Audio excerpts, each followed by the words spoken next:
In this video, I'm going to show you how to add fonts to MediBang Paint. Now to do this, you actually can't do it inside MediBang Paint. However, you have to install the fonts directly onto your computer or your operating system.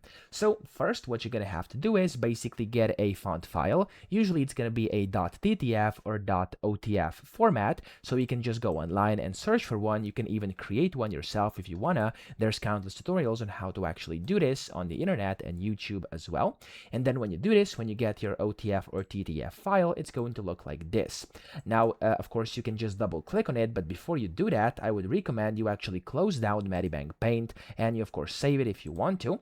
And then from here, as you can see, you can just double click on the TTF or OTF file and you want to click on the install button up top. Now, whenever you do this, I have this font installed already, but if you don't, you can just basically click on over here and it's going to install automatically for you onto your computer. And when this box disappears, it means it's installed.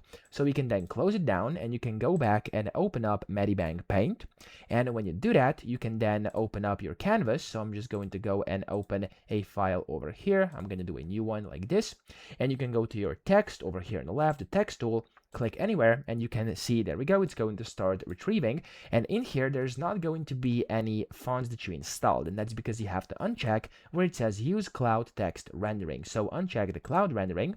And then in here, you'll be able to find your font. So for me, as you were able to see, it was actually this font. It got added to the very bottom. It's called Mugulator. You can just click on whatever font you installed, find the name of it, and just basically go ahead and click on it. So if you can't find it, just try typing it in. If I type in MOO, as you can see, or MOO, it's going to find it. And now I can just go and select here and type in whatever I want, change the text size, whatever, click on OK. And there we go. As you can see, we have our text with our custom font we added in MediBang Paint. So I hope this video helped you out. If it did, please subscribe to the channel and help me out as well.